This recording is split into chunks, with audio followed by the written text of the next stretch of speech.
Olá, eu sou Rafael, estudante do segundo ano de Filosofia. Hoje eu vim falar um pouco sobre a filosofia de Spinoza.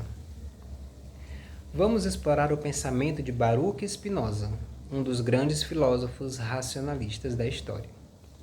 Spinoza foi uma figura controversa e inovadora, mergulhando fundo em questões éticas e metafísicas, e deixando um legado que influenciaria nomes como Arthur Schopenhauer, Friedrich Nietzsche e Henri Bergson.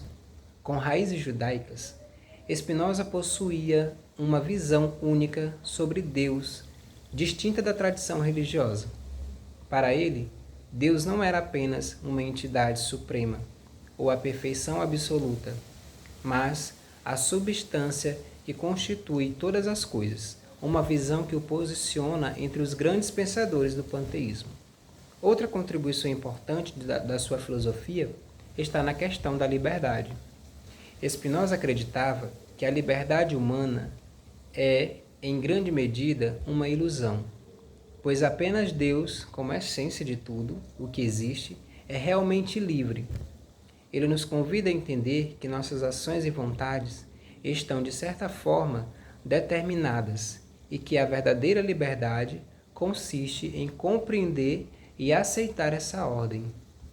Essa abordagem racionalista e profunda sobre o universo e a existência certamente vale a pena ser explorada. Agora, vamos compreender um pouco da sua filosofia. Filósofo racionalista, monista e panteísta, em sua concepção, todo o universo era constituído de uma só substância, e essa substância era Deus, contradizendo Descartes, que afirmava que tudo era constituído por três substâncias. Esse pensamento de Spinoza, que afirma que Deus é tudo ou Deus está em tudo, faz dele um filósofo panteísta. Spinoza apresenta suas facetas em relação à natureza. A sua primeira faceta é sobre a natureza naturans, que seria o processo de formação das coisas que estão na natureza. Seria um processo dinâmico. Para Spinoza, a expressão natura naturans refere-se à natureza enquanto causa e criadora, o princípio fundamental que gera e sustenta todas as coisas, sendo o fazer da própria natureza. Esse conceito representa a força dinâmica, infinita e autossuficiente que produz e transforma a realidade, diferente da natura naturata, que são as coisas criadas e manifestas a natura naturans. É o processo contínuo, a substância em ação que nunca cessa de criar. Um exemplo pode ser encontrado no ciclo das estações do ano. A primavera, o verão, o outono e o inverno não são as coisas estáticas. Ao contrário, fazem parte de um processo contínuo de transformação, onde a natureza se manifesta, floresce, amadurece e renova. Esse ciclo não ocorre por uma decisão externa, mas por um dinamismo inerente, uma expressão da natura naturans. A própria terra sabe quando germinar, florescer e descansar, evidenciando essa força criadora e constante que Spinoza vê como o próprio ser da natureza. Ele vem falar também da natura naturada. A natura naturada é quando algo na natureza está em tese, pronto, formado. Para Spinoza, a natura naturata é a natureza enquanto produto ou resultado de um processo de criação. As coisas formadas e definidas a partir da força ativa da natura naturans. É o estado de algo que, em certo sentido, terminou seu processo de formação e agora existe como uma entidade concreta, identificável.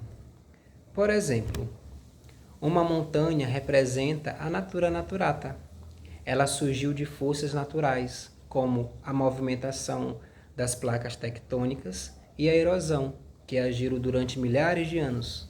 Embora a montanha continue sujeita a mudanças ao longo do tempo, Em um determinado momento, ela se manifesta como uma forma definida, como resultado de processos naturais contínuos. Nesse sentido, ela é uma expressão de algo que já foi criado pela natureza. Uma manifestação concreta da natura naturans é uma forma acabada e perceptível. Spinoza também apresenta uma visão em relação à liberdade. Para ele não há espaço para a liberdade em si, pois somente Deus, que cria todas as coisas e determina todas as coisas, é que pode ser livre em sua totalidade. Ele vem trazer também o conatus, que seria a nossa vontade de viver, se expandir, crescer dotados de afetos que podem ser positivos ou negativos, podendo influenciar o nosso conatus. Para Spinoza, o conatus é o impulso essencial de cada ser, de perseverar em sua existência, buscando se expandir e realizar seu potencial. Esse impulso básico de querer viver está presente em tudo e é modulado pelos afetos, que podem tanto fortalecer quanto enfraquecer essa vontade. Os afetos positivos, como alegria e amor, aumentam nossa potência de agir e, assim, intensificam o conatus, enquanto os afetos negativos, como tristeza, ódio, tendem a diminuí-lo. Imagine uma pessoa que encontra satisfação e alegria em seu trabalho criativo. A cada projeto concluído, ela sente-se mais motivada, fortalecida, e essa alegria aumenta seu conatus, intensificando a sua vontade de continuar criando e expandindo suas habilidades. No entanto, ela se depara com situações repetidas de frustração e desânimo.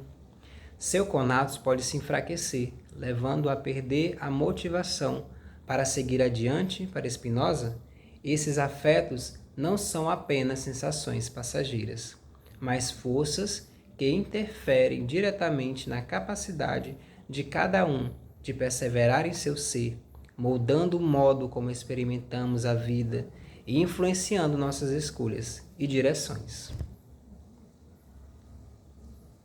Olha só o que vai dizer Spinoza em uma de suas obras.